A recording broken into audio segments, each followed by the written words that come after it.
আসসালামু আলাইকুম। আশা করি আপনারা সুস্থ আছেন। সুস্থ থাকাই গুরুত্বপূর্ণ। যদি অসুস্থ হয়ে যান অবশ্যই ডাক্তারের পরামর্শ নেবেন। একটা কথা, আমার কথায় হয়তো আপনি অসুস্থ হতে পারেন, হয়তো আপনার হৃদয়ে ব্যাঘাত ঘটতে পারে। তার আগে আমি আপনাকে একটু জিনিসটা ক্লিয়ার করব, যেন অসুস্থ হওয়ার আগে আপনি অসুস্থ হওয়ার যে কারণটা আপনি জানতে পারেন। সোশ্যাল মিডিয়া এটা গুরুত্বপূর্ণ একটা প্ল্যাটফর্ম, যেখানে আমরা সব কিছু বিশ্বের বিভিন্ন জিনিস, তথ্য পাথ্য আমরা এগুলো দেখি।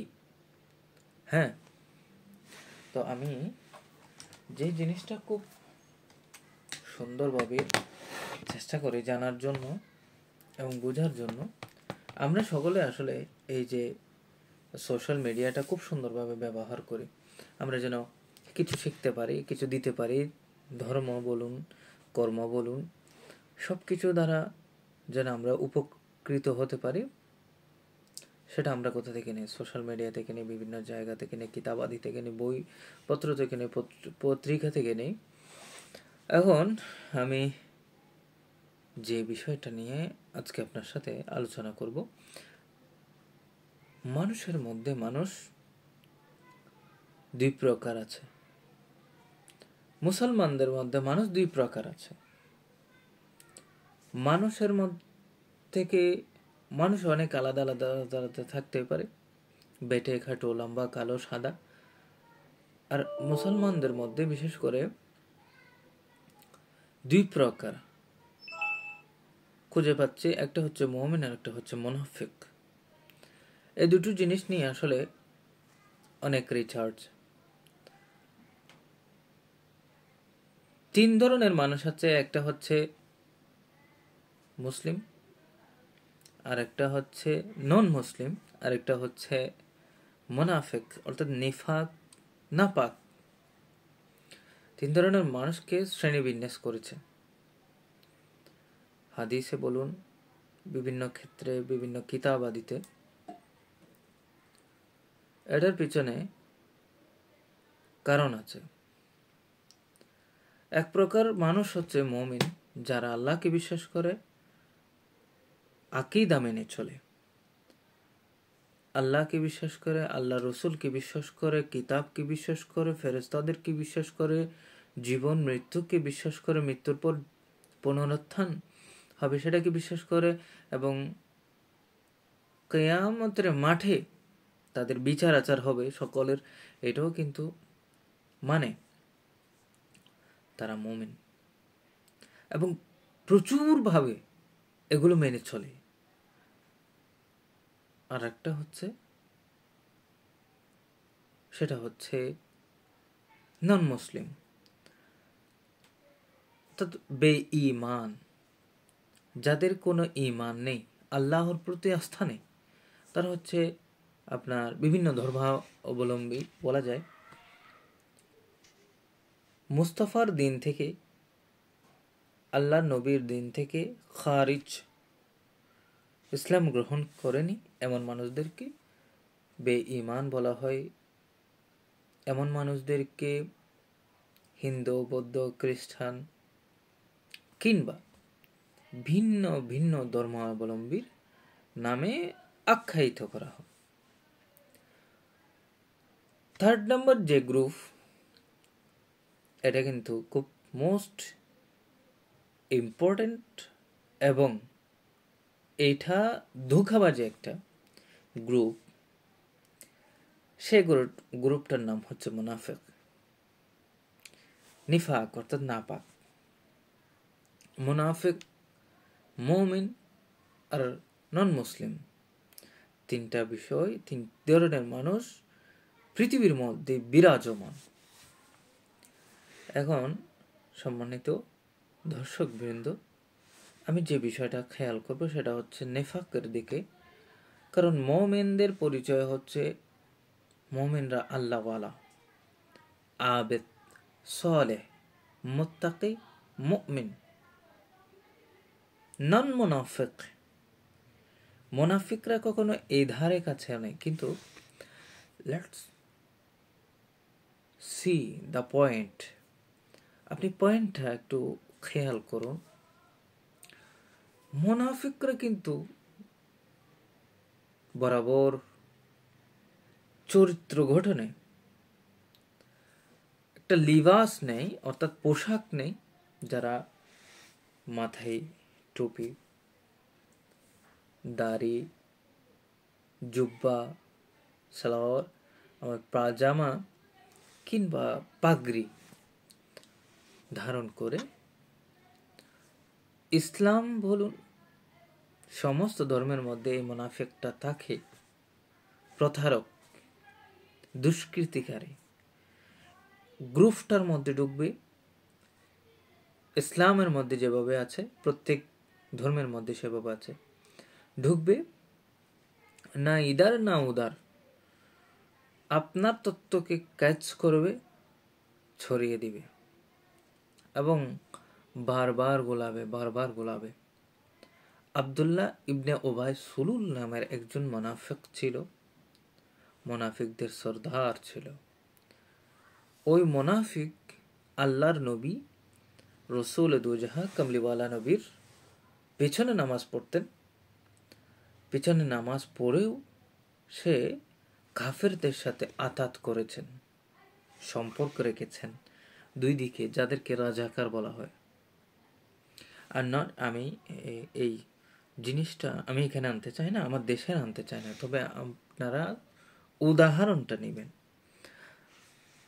আমার দেশের মানুষ অন্য দেশের মানুষের সাথে মিশে আমার দেশের মানুষকে ক্ষতি করার জন্য তাদেরকে রাজাকার বলা হয়েছে। ঠিক সেম আমার ধর্মের মানুষ অন্য ধর্মের সাথে মিশে যখন আমার ধর্মকে ক্ষতি করছে, তাদেরকে মুনাফিক বলছে। আর কোরআন ঘোষণা দিয়েছে, কোরআন একটা শব্দ ব্যবহার করেছে, আসফালি মিনান নার। মুনাফিকদের অবস্থান হবে জাহান্নামের নিম্ন নিকৃষ্ট তলদেশে, উপরে না। আপনারা একটু খেয়াল করেন, মুনাফিকদের জানাজায় যাওয়া আল্লাহ নিষেধ করে দিয়েছেন। মুনাফিকদেরকে আল্লাহ লানত করেছেন, রসুল লানত করেছেন। কাজ্জাব মুনাফিক কাজ্জাবদের বিরুদ্ধে আল্লাহ লানত দিয়েছেন, আল্লাহর রসুল লানত ঢেলেছেন। আপনি কাইন্ডলি চেষ্টা করুন জিনিসটা বোঝার।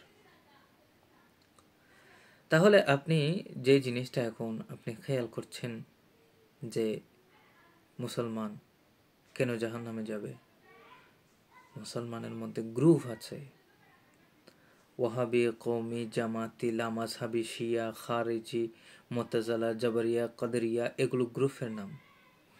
এই গ্রুপগুলো আসলেই একটাও ইসলামের উপকারী দল নয়। প্রত্যেকে আহলে সুন্নাত ওয়াল জামাত দাবি করে, প্রত্যেকেই। তাদের আপনি খোঁজ নিয়ে দেখুন, তারা খারিজি হলে বলবে যে আহলে সুন্নাত ওয়াল জামাত, তারা ওয়াহাবি বললেও বলবে যে আমরা আহলে সুন্নাত ওয়াল জামাত, তারা যদি লামা সাহাবি, শিয়া, খারিজি, সবাই বলবে আহলে সুন্নাত ওয়াল জামাত, আহলে সুন্নাত ওয়াল জামাত। এই ব্যানার, এটা মোস্ট ইম্পর্টেন্ট। আল্লাহর নবী ডেফিনেশন করে গিয়েছেন কারা এই দলের মধ্যে, কারা মুমিন, এই দলের মধ্যে কে এবং কারা অবস্থান করছে। তারা হচ্ছে, আল্লাহর নবী হাদিসে ফরমাচ্ছেন, মা আনা ওয়া আসহাবি, যে দলের মধ্যে আমি আছি, আমার সাহাবাই کرام আছে, আমার তাজিম আছে, সাহাবাই کرام আমার তাজিম আছে। আসহাবি কা নুজুম, আল্লাহর নবী বলেছেন আমার সাহাবায়ে কেরামরা হচ্ছেন কি, আসহাব, আকাশের তারা। গভীর সমুদ্রে যদি কোনো সমস্যা সৃষ্টি হয়, দিক বেদিক ভুলে যায়, উত্তর দক্ষিণ ভুলে যায়, পূর্ব পশ্চিম ভুলে যায়, তারা যেন তীর চেনার জন্য আকাশের তারাগুলোকে ফলো করে। যখন তারা তারাগুলোকে দেখবে, সাথে সাথে তারা উত্তর দক্ষিণ পূর্ব পশ্চিম চিনতে পারবে। ঠিক তেমনি দ্বীনের ক্ষেত্রে যদি কোনো সমস্যা সৃষ্টি হয়, তারা আল্লাহর হাবিবের সাহাবায়ে কেরামদের দিকে একটু নজর করবে। সাথে সাথে তারা উত্তর, দক্ষিণ, পূর্ব, পশ্চিম এগুলো সাফ সাফ ক্লিয়ারলি চলে আসবে। তো বন্ধুরা, আপনারা যারা আমার কথা শুনছেন, অনেকে শুনবেন না, আমি জানি, এগুলো খুবই মোস্ট ইম্পর্ট্যান্ট কথা, অনেকে আবার বুঝবেন না বিষয়টা। তো আমি যেটা বলতে চাই, আমাদের এই যে আহলে সুন্নাত ওয়াল জামাত, এই যে আকীদা, এই যে মুমিন হওয়ার পরিচয়, এগুলো আপনার কাছে থাকতে হবে। অনেকেই টুপি, জুব্বা, পাগড়ি, পাঞ্জাবি দেখে তাকে বিরাট মস্ত করে এক মুহাদ্দিস, মুফাসসির, তাফসিরুল কোরআন মাহফিলের মধ্যে বসায় রাখে, তাকে তাফসিরুল কোরআন মাহফিলের মধ্যে বসায় রাখে, কোরআন তেলাওয়াতের মাহফিলে বসায় রাখে। ইটস ইজি, এটা বাংলাদেশ, এটা এগুলো হয় বাংলাদেশে, এগুলো হয়। মোস্ট ইম্পর্টেন্ট একটা টপিক যেটা তাফসিরের, তো তার সম্পর্কে তার আইডিয়া নাই, সে তাফসির করতে গেছে, রাজনৈতিক ইস্যু নিয়ে আলোচনা করবে, জেলে কিভাবে মারছে সেভাবে সে আলোচনা করবে, তারা আন্দোলন কিভাবে করছে সেটা আলোচনা করবে, কার জুতা কে চুরি করেছে সেটা খেয়াল করবে, কাকে কত চুমো দেওয়া যায়, কিস দেওয়া যায়, সেগুলোই আপনাদের সামনে তুলে ধরবে। বন্ধুরা, আমার কথাটা খারাপ লাগতে পারে, আপনি সেই মজহাবের হইতেই পারেন, বাট এগুলো কি ইলিগাল কথা নাকি লিগাল কথা একটু বিচার করবেন। তা আল্লাহর নবীকে কেউ যদি আহলে সুন্নাত ওয়াল জামাত দাবি করে, তাকে একটু তার জিনিসটা নিয়ে নেবেন, আপনি চিনতে পারবেন কে আহলে সুন্নাত ওয়াল জামাত প্রকৃতপক্ষে, কে ওয়াহাবি, কে খারেজি, কে লামাজহাবি, কে শিয়া, এগুলো আপনি চিনতে পারবেন, ইজিলি চিনতে পারবেন। আপনাকে জ্ঞান দিয়েছে। কিতাব আদিতে প্রচুর পরিমাণে আহলে সুন্নাত ওয়াল জামাতের পরিচয় রেখেছেন। তন্মধ্যে একটা হচ্ছে জামাআত ত্যাগ না করা। 1 নম্বর বৈশিষ্ট্য হচ্ছে জামাত। জামাত কোনটা? এই যে বাংলাদেশে ইসলামী জামাতে ইসলামী যেটা বলে, ওইটা না, ওইটা এড়িয়ে চলবেন। বাংলাদেশ জামাতে ইসলামী সেই জামাত নয়। আমার নবী বলেছেন 1400 বছর পূর্বে, তখন জামাতের কোনো কি হয় নাই, উদ্ভব হয় নাই। বন্ধুরা আমার, আপনাকেই চিন্তা করতে হবে এখানে কোন জামাতের কথা বলেছেন। এখানে আসহাবে কেরামের জামাতের কথা বলেছেন, সাহাবায়ে কেরামের ওই জামাতের কথা বলেছেন। সাহাবায়ে কেরামদের প্রতি ভালোবাসে একনিষ্ঠতা প্রকাশ করার জামাতকে বোঝানো হয়েছে। আমার কথাটা অনেক লম্বা হয়ে যাবে, সুতরাং আমি শর্টকাট করছি। এই যে মা আনা আসহাবি এই কথাটি বলেছেন। আরেকটা ডেফিনেশন দিচ্ছি আহলে সুন্নাত ওয়াল জামাত চেনার জন্য, সেটা হচ্ছে অতিরিক্ত দুরূদ শরীফ পড়বে, ওঠা বসায়, খাওয়া দাওয়া, আজানের আগে, আজানের পরে, এবং আমার নবীকে খুশি করার জন্য ঈদে মিলাদুন নবী করবে, মাহফিল করবে, করে ওয়াজ মাহফিল করবে, আমার নবীর শান ও আজমত নিয়ে আলোচনা করবে, আমার নবীর চলা চরিত্র কৌশল সিরত সুরত নিয়ে আলোচনা করবে, আমার নবীর চোখ মোবারক, কান মোবারক, আমার নবীর নাক মোবারক, আমার নবীর দাঁত মোবারক, ঠোঁট মোবারক, জুলফো মোবারক, আমার নবীর চুল মোবারক, আমার নবীর দাড়ি মোবারক সহ নিয়ে সমস্ত ইম্পর্টেন্ট বিষয় নিয়ে আমার নবীর আপদ ও মস্তককে নিয়ে আলোচনা করবে। এটাই আহলে সুন্নাত। বেশি বেশি করবে, আবার একবার করে ছেড়ে দিলে হবে না, বেশি বেশি করবে। আমার নবী এমন ছিল, আমার নবী এমন ছিল, আমার নবী এমন ছিল। আপনি তার ভিতরে যখন নবী প্রেম দেখবেন, নবী ভক্তি, নবী ভালোবাসা দেখবেন, আপনি খেয়াল করে দেখবেন তার মধ্যে আপনি আহলে সুন্নাত ওয়াল জামাতকে খুঁজে পাবেন।